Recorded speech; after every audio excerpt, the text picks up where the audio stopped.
Hi, welcome to Science Talks. My name is Jimin Hwang. I'm the Digital Communications Analyst at UNU-EHS, and I'm here with Soenke Kreft, who is our senior expert, also at UNU-EHS. We're here to talk about the Bonn Climate Talks, which is happening very soon. So, hi. Hey. Hi. So what are the Bonn Climate Talks, and why is it important? Yeah, I mean, the climate crisis is real. 2023 has been the hottest year on record. It was the first year where every day was above 1 degree of global warming. So it definitely needs to be on the top of global priorities. The Bonn Climate Talks are actually in preparation for the COP, the Climate Summit at the end of the year. They're happening every year. They are taking place at the location of the Secretariat, of the UNFCCC Secretariat, and they're an important milestone to actually prepare the Climate Summit at the end of the year. They're organized in 2 different forums. So there's basically one group that looks at implementation linked issues called the SBI. And there's also another group called the Substar, looking at technical and methodological questions. Okay. So what kind of technical work is being done here?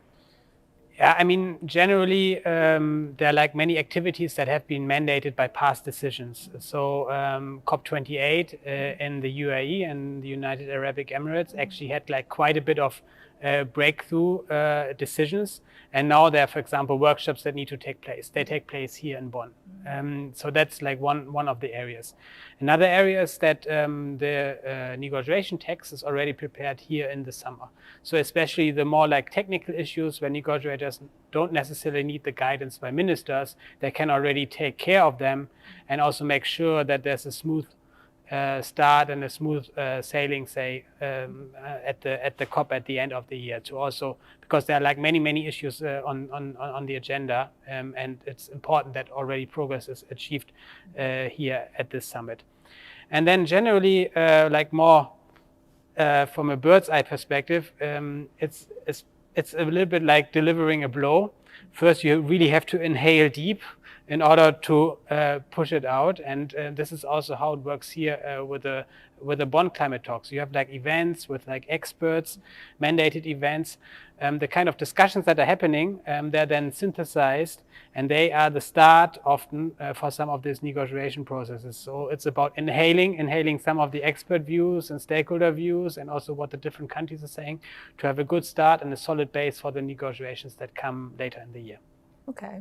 So you mentioned quite a bit about COP. So what specifically is feeding into this year's COP that's happening here at the Bonn Climate Talks? I mean, the big overarching topic is climate finance. So that's one of the biggest deliverables that the COP in Azerbaijan is expected to deliver, to set the new collective quantified goal on climate finance, building on the previous goal, which was $100 billion mobilized in 2020. And this is actually a means to actually achieve a new generation of climate goals. In 2025, all countries and parties will have to submit new climate goals and policies. This is in preparation for that. And it's also like one of the big important mechanisms of the Paris Agreement, that climate policies are actually increased or strengthened every 5 years, and we are at that cycle. As I said, the climate crisis is real, and if you look at the mitigation and adaptation ambition that countries put forward so far, this is absolutely inadequate. So we need this kind of increase happening. Okay. So what will you specifically, as the chief climate strategist at UNU-EHS, what will you be following in particular? Yeah, I mean, we are following some of these topics quite en detail, but we also try to have a big overview. So in terms of the big overview, we definitely follow the finance discussions. We will also see it's about capturing the learning of the global stocktake that happened at the last COP. So this is a process here. We will definitely try to have a perspective on that. But then we also look at some of the more specific items. So for example, The loss and damage agenda is still to be discussed. How the Warsaw mechanism will have to be evolved, also in view of the new fund that has been created. So this is a discussion we are following. Then also there are discussions on the global goal on adaptation, more on a technical level, certainly something we are continuing. And then as an institution, we are also engaging in these kind of technical dialogues that I was mentioning in the beginning. So for example, there's a mandated event on climate change in mountains, so an expert meeting, so that we will have like people from the institute participating.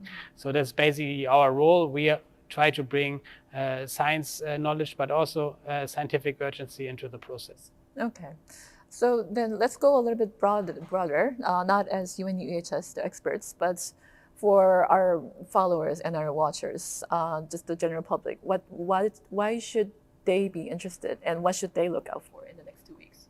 Yeah.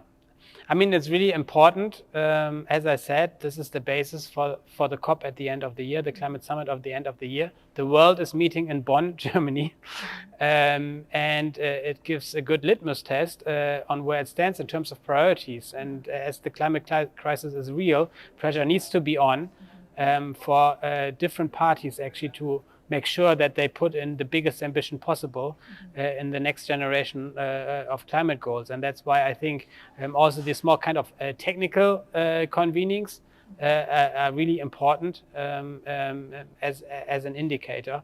And the last point is, this is the place where a kind of international law is written. This is basically what it is. So really to have some focus here and to also follow the conversation and maybe also how different countries are behaving, so that the front runners can actually be encouraged and the laggards can also, in a way, be discouraged from their stance, so that we have a good outcome at COP29 at the end of the year. Okay, sounds good. That's all we have prepared for today, and thank you for watching, and stay tuned for our next Science Talks. Thank you. Thank you.